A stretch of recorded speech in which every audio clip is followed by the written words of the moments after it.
Assalamualaikum warahmatullahi wabarakatuh. Perkenalkan, nama saya Muhammad Anwar dari Prodi Teknologi Rekayasa Otomasi angkatan 2025 dengan NIM 3 digit terakhir 040.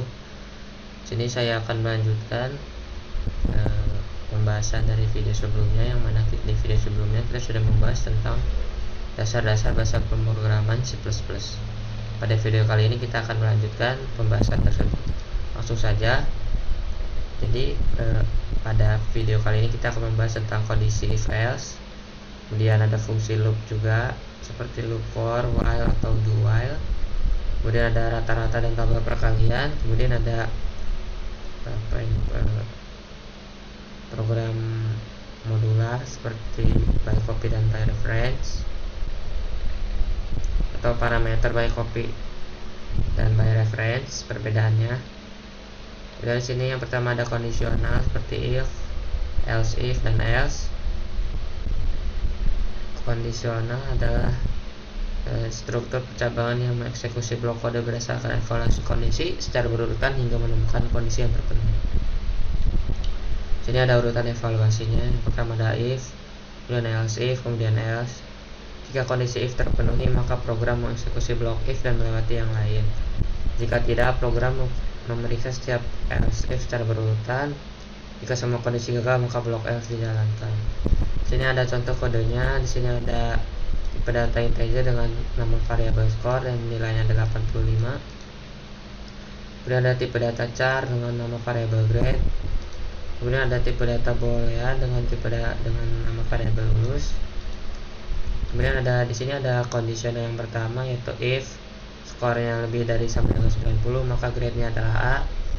Kemudian jika kondisi yang pertama tidak terpenuhi, maka ada kondisi kedua, yaitu else if, yang mana ketika skornya lebih dari sama dengan 75, maka grade-nya adalah B. Kemudian apabila kondisi yang kedua tidak terpenuhi, maka akan ada kondisi yang ketiga, yaitu else if skornya lebih dari sama dengan 60, maka grade-nya adalah C. Dan ini adalah kondisi terakhir apabila semua kondisi di atas tidak terpenuhi, atau apabila skornya kurang dari sama dengan 60, maka grade-nya adalah D. Kemudian di sini ada kondisional lagi, apabila lulus, maka skornya adalah lebih dari sama dengan 60.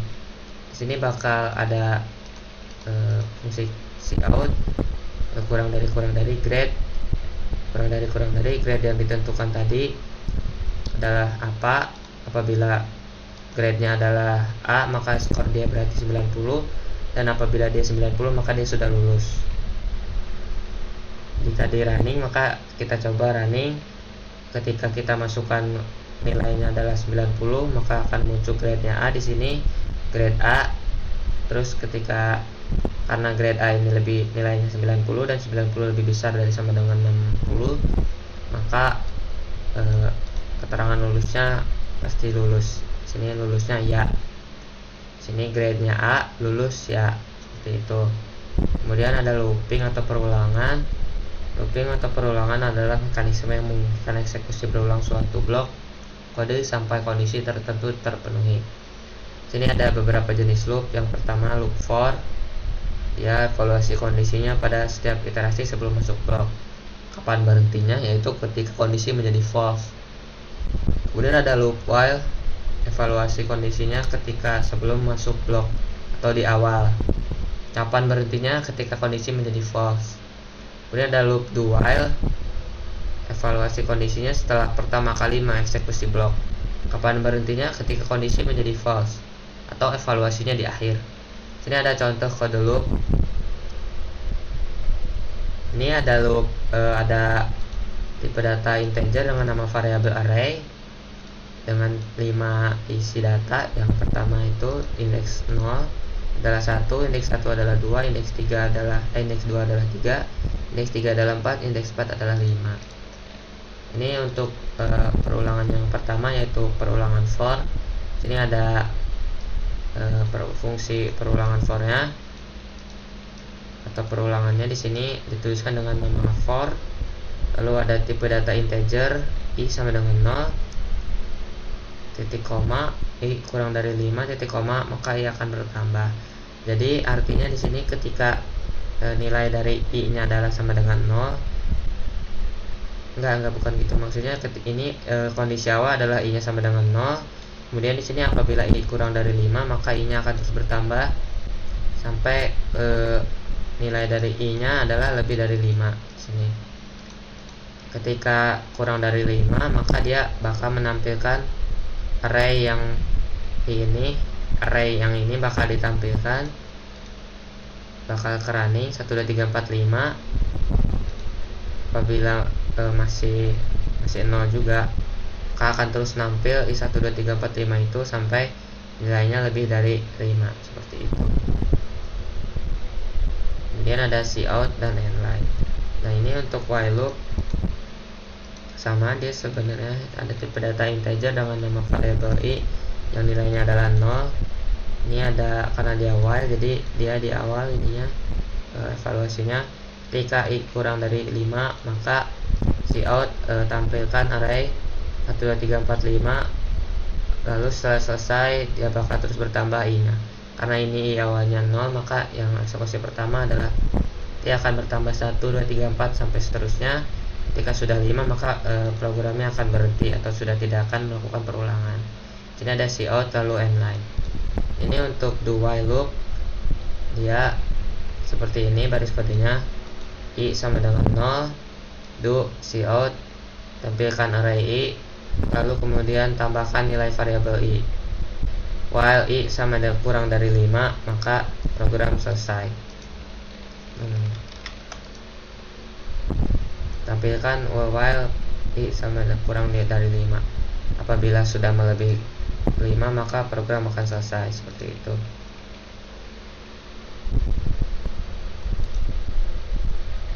Ini ada iterasi array dengan loop. For cocok bila jumlah iterasi diketahui, misalkan panjang array.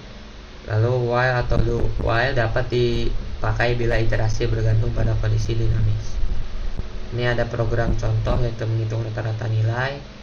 Seperti yang kita ketahui, rumus rata-rata yaitu rata-rata sama dengan total nilai dibagi n. N itu adalah input jumlah nilainya gitu.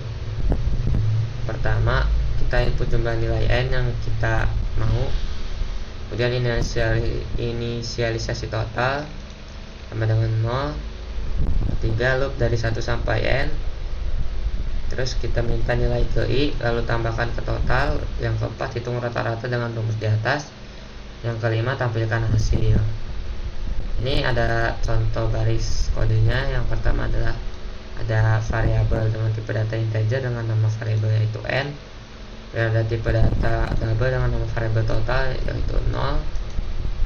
Sini variabel x ada di sini. Kemudian ada cout, masukkan jumlah nilai. Nah, ini jumlah nilai yang mau kita masukin nanti berapa. Lalu di input ke n. Ini jumlah nilai yang tadi itu masukkan ke n. Lalu sini ada perulangan ya atau for dengan tipe data integer dengan nama variabelnya i dan nilainya adalah 1. Jika i kurang dari sama dengan n maka i akan terus bertambah, lalu akan menampilkan nilai ke i sekian bla bla bla gitu. Kemudian di ini akan dimasukkan nilai x nya, kemudian totalnya adalah x, maka rata-ratanya adalah total dibagi n, lalu endline. Semisal kita masukkan jumlah nilainya adalah 2, maka ini nilai i nya masih kurang dari sama dengan n, maka dia akan terus bertambah. Jadi misal nilai yang pertama masukkan jumlah nilai, kita masukkan 2, maka n nya adalah 2. Di sini ditambahin 1. Nilai yang pertama adalah 1. Kalau nilai yang kedua adalah 1 tambah 1 maka 2. Jadi 2 tambah 1 maka 3 hasilnya. Kemudian rata-ratanya adalah 3 dibagi n yang mana n nya adalah 2. Begitu. Totalnya merupakan x yang tadi. Ini yang ini, nilai ke ini maka akan ditambahkan menjadi x. Jadi x itu adalah sudah nilai total gitu. Jadi nanti tinggal dibagi dengan n. N itu nilai masukkan jumlah nilai yang tadi kita dimasukkan di awal. Kemudian ada program contoh tabel perkalian, konsepnya menggunakan nested loop atau loop bersarang untuk menghasilkan baris dan kolom perkalian. Ini bakal kita coba lagi di VS Code. Yang pertama adalah loop luar, yaitu I menentukan baris di angka 1 hingga N, dan loop dalam yaitu J menentukan kolom di angka 1 hingga N. Setiap pasangan I dan J menghasilkan nilai I kali J. Slash tab digunakan untuk merapikan tampilan kolom. Ini ada contoh kodenya. Integer N, cout masukkan batas tabel, lalu dimasukkan ke dalam nilai N sini. Kemudian ada perulangan. Yang pertama, loop luar, integer I sama dengan 1. Jika I kurang dari sama dengan N, I akan terus bertambah. Kemudian ada loop dalam atau loop bersarangnya, integer J sama dengan 1. Jika J kurang dari sama dengan N, maka tambahkan J. Kemudian ini bagian table sama bagian baris sama kolomnya di sini. Karena ini 1 1, maka dia bakal mengalihkan 1 1, 1 kali 1 kali 2 kali 3 kali 3 4 sampai seterusnya. Sampai batas akhir yang kita mau gitu. Misalkan nanti kita masukinnya 10, maka dia akan berhenti di 10. Seperti itu. Dan ada parameter, perbedaan parameter by copy dan by reference. Parameter by copy, nilai argumen disalin ke parameter fungsi. Perubahan di dalam fungsi dan mempengaruhi variabel asal. Jika parameter by reference, fungsi menerima alamat memori argumen, lalu perubahan parameter langsung memodifikasi variabel asal. Ini contohnya ada ada beberapa tabel ya, seperti cara passing. Untuk di by copy dia menyalin nilai, untuk di by reference dia menyalin dari alamat atau referensi. Dan pengaruh pada variabel asal, untuk parameter by copy dia tidak ada pengaruhnya pada variabel asal. Apabila yang parameter by reference dia ada pengaruhnya, dia bisa merubah nilai di variabel asal. Lalu ada kegunaan umum. Untuk parameter by copy dia untuk membaca data tanpa mengubah data yang ada di variabel asal. Untuk yang parameter by reference dia bisa mengubah data atau menghindari copy data besar. Untuk di sintaks C++, dia untuk parameter by copy baris kodenya adalah void fungsi dalam kurung integer A.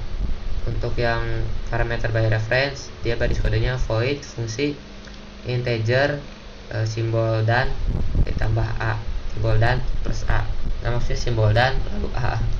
Seperti itu. Ini untuk di sini ada contoh kodenya, void tambah copy integer A. Ini perubahan hanya pada salinan, hanya pada di sininya doang gitu, nggak akan ada berubah ke variabel asli yang ada di sini. Sedangkan untuk yang reference ini, parameter by reference, dia bakal mengubah variabel asli yang ada di dalam fungsi main. Sini contohnya yang tambah ref integer dan A ini A-nya tambah 10. Apabila kita running ini, maka di sini sudah ada variabel, sudah ada nilai yaitu 5. Apabila baris kode yang ini kita running, maka hasilnya ada tetap 5 karena dia hanya mengubah pada salinannya saja. Sedangkan ketika yang parameter by reference ini kita jalankan, maka hasilnya setelah di reference adalah 15 karena 10 tambah 5 seperti itu. Terus selanjutnya ada prototype fungsi.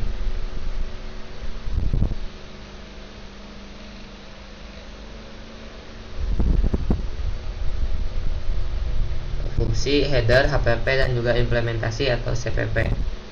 Prototype yaitu deklarasi tanda tangan fungsi seperti nama, tipe return, parameter yang ditempatkan di header agar compiler mengetahui keberadaan fungsi sebelum pemanggilan. Untuk header berisi prototype, deklarasi kelas, konstanta, dan lain-lain. Untuk source, dia berisi definisi implementasi fungsi yang dideklarasikan di header. Sini ada perbedaan HPP dan CPP. Untuk HPP dia isi utamanya itu header, if and def, lalu define, lalu prototype fungsi dan kelas. Tujuannya itu menyediakan antarmuka atau interface. Dan ada CPP, dia isi utamanya itu include header yang sudah tadi kita masukkan di .hpp ya, lalu definisi fungsi dan juga main. Tujuannya untuk mengimplementasikan logika program. Sini ada contohnya, contoh header atau fungsi.hpp. Ini kalian wajib ya apabila mau buat file HPP sebelum kalian masukkan prototipe fungsinya, kalian wajib menyatukan if and def fungsi HPP lalu pagar define fungsi HPP agar tidak terjadi dua kali deklarasi atau double deklarasi.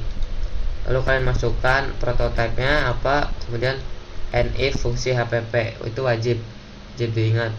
Ini untuk contoh implementasinya fungsi.cpp, kalian tulis pagar include nama file HPP yang kalian buat. Di sini contohnya tadi saya sudah membuat nama file fungsi.hpp, maka di baris yang awal itu yang di atasnya di headernya kalian cantumkan hashtag include terus nama dari file HPP-nya yaitu fungsi.hpp misalnya. Lalu di sini bakal langsung isinya itu atau prototipenya. Di sini karena isinya adalah integer kali, lalu ada yang variabel A dan variabel B, lalu di return A kali B, ini adalah perkalian. Lalu ini untuk contoh di main.cpp nya, ini untuk fungsi cpp, ini fungsi hpp, dan ini main cpp ini wajib ada 3 biar apa, biar dia bisa kebaca di fungsi.hpp nya, di main.cpp nya gitu. Sini untuk sini untuk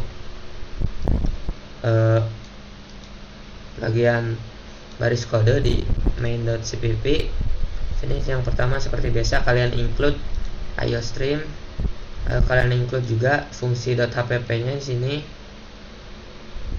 Kemudian baru kalian tuliskan baris kode utama kalian atau baris kode main kalian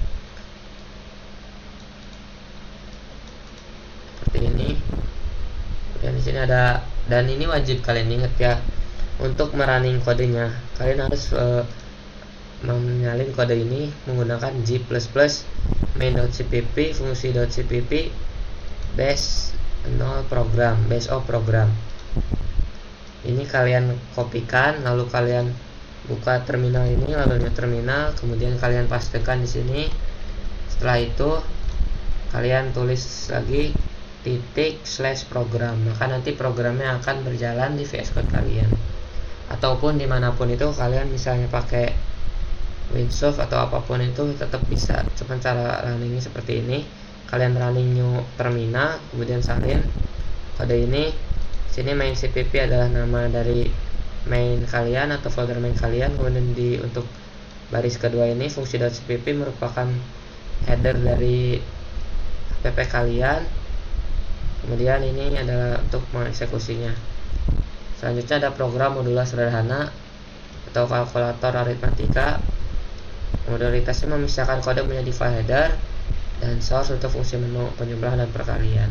Sini ada beberapa contoh kodenya. Yang pertama adalah struktur header yaitu modular.hpp. Seperti yang sudah tadi saya sebutkan, sini harus ada baris kode if and def untuk modular HPP, lalu define modular HPP. Sini baris kode utamanya itu void tampil menu, lalu integer tambah yaitu ada 2 variabel A dan B, kemudian integer kurang dia ada variabel A dan B juga. Kemudian and if modular HPP, lalu implementasi pada modular.cpp nya. Seperti biasa ada include iostream, lalu include header HPP nya seperti yang di atas tadi. Ini modular HPP, includekan ke modular cpp nya, lalu ada void tampil menu, std_cout 1 tambah per n, lalu kurang per n. Ini tuh jangan dihitung bagi n 2 ya, ini tuh yang tadi seperti yang sudah kita bahas pada video sebelumnya gitu. Ini tuh untuk membersihkan buffer gitu, bukan baris kode pembagian. Lalu sini ada integer tambah, integer A dan B, returnnya A+B, integer kurang, integer A, dan integer B, returnnya A kurang B. Lalu ini untuk baris kode yang di main.cpp nya. Biasa kita includekan iostream, lalu includekan modular.hpp, lalu kita ada fungsi main di sini. Integer ada pilihan, yaitu yang pilihan lalu x dan y ini adalah variabel. Lalu tampil menu di sini ada saya input, jadi kita dimasukkan pilihan, lalu ada cout atau output, kita disuruh masukkan angka. Setelah angka itu kita masukkan, maka akan diinput ke dalam x, lalu masukkan angka kedua, maka dia akan diinput ke angka y. Maksudnya angka kedua akan dimasukkan ke dalam variabel y, seperti itu. Juga pada variabel x untuk angka 1. Jika di sini ada perulangan pertama, jika pilihan sama dengan 1, maka hasilnya tambah x dan y. Jika pilihan kedua, maka hasilnya kurang x kurang y, seperti itu, return 0. Jadi alurnya adalah program menampilkan menu, pengguna memilih operasi, lalu program meminta 2 operan, lalu program memanggil fungsi yang sesuai, lalu program menampilkan hasil. Seperti itu mungkin bakal kita coba di Visual Studio Code. Tunggu sebentar. Oke, kita lanjut. Ini saya sudah membuat program modular.hpp nya.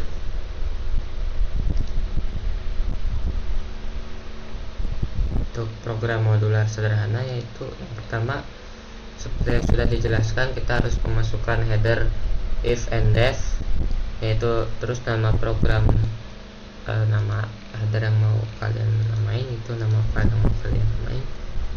Sini saya namain program modular hpp, lalu define program modular hpp, kemudian ada void tampil menu, lalu ada fungsi integer tambah, lalu integer kurang dengan masing-masing variabel a dan b, kemudian ada if, dan kita pindah ke program modular.cpp nya.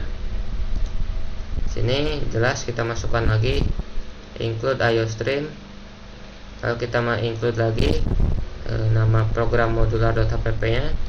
Sini karena nama program modular hpp saya itu 07 program modular.hpp, maka kita masukkan di sini di bagian atas. Kemudian using namespace std, supaya kita tidak perlu memasukkan prefix std di setiap cout dan cin. Sini ada fungsi void, itu tampil menu kosong, lalu ada cout tampilkan menu, lalu cout tambah, itu menu pertama itu tambah, apabila menu kedua itu kurang. Kemudian ada integer lagi, sini variabel nama tambah, itu variabelnya a dan b, returnnya a plus b. Lalu ada lagi sini untuk pengurangan, maka return adalah a kurangi b. Kemudian sini kita masuk ke file mainnya.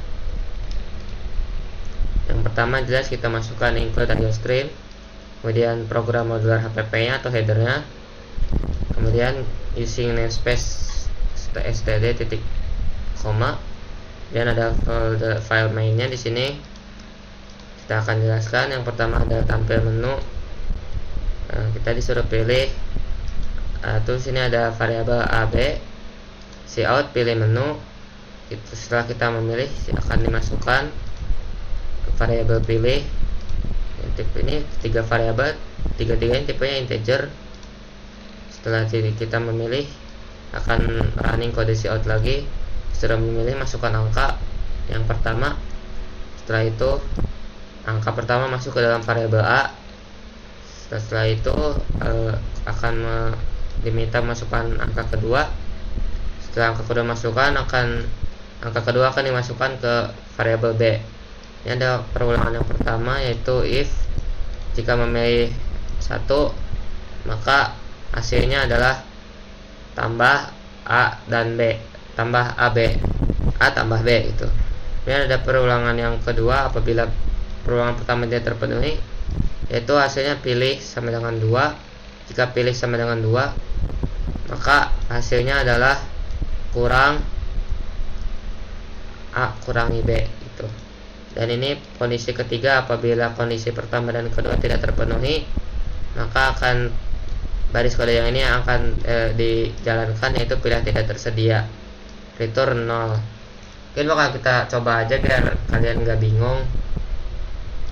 Seperti yang sudah saya jelaskan, untuk cara runningnya adalah kalian kopikan atau kalian tuliskan di sini G++, lalu nama file main kalian yang .cpp itu, terus nama file header kalian yaitu yang ujungnya .cpp juga, yaitu di sini contohnya 07 program modul.cpp. Ini wajib kalian ubah ke cpp dulu. Di sini contohnya dari hpp ke cpp gitu. Setelah itu kalian tulis bash program. Oke, bakal kita coba di sini. Kalian copy aja, lalu kalian ke terminal, new terminal, kalian paste, kalian enter. Setelah itu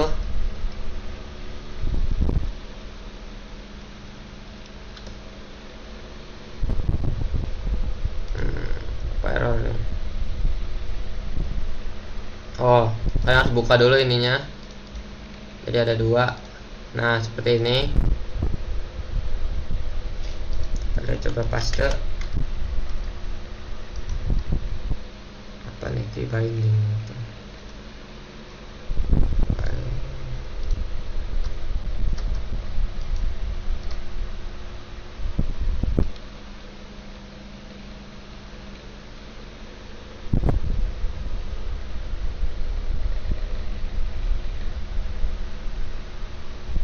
Sebentar, ini ada sedikit error ya. Bentar. Oke, jadi ini sudah berhasil. Tadi sudah dipastikan ini yang seperti saya bilang tadi. Untuk merunning programnya, kalian tulis G++ lalu nama file main.cpp kalian, lalu di sampingnya ditambah nama file header kalian yang .cpp itu, lalu tambah bash program. Setelah itu kalian pergi ke terminal sini, new terminal, lalu di Ctrl V, lalu kalian enter. Setelah itu kalian tulis titik program. Sini berhasil muncul menu. Pilihan menu yang pertama kita coba dulu, menu tambah, masukkan angka pertama, misal kita tambah angka pertama 10, angka kedua adalah 5, hasilnya 15. Oke, sini akan kita coba lagi apabila angka pertama, maksudnya kita coba kalau pengurangan.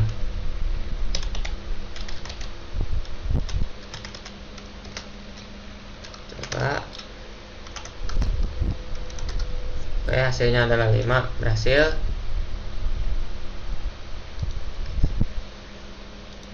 Di sini kita bakal coba yang perkalian,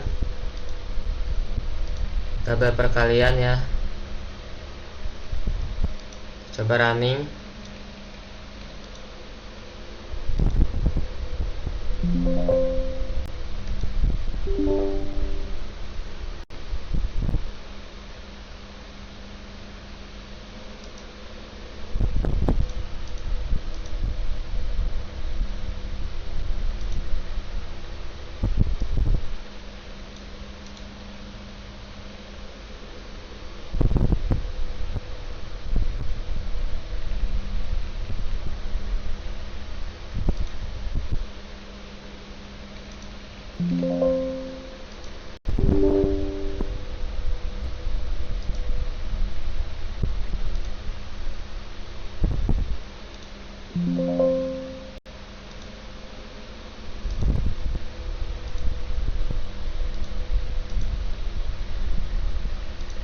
Oke, sebentar.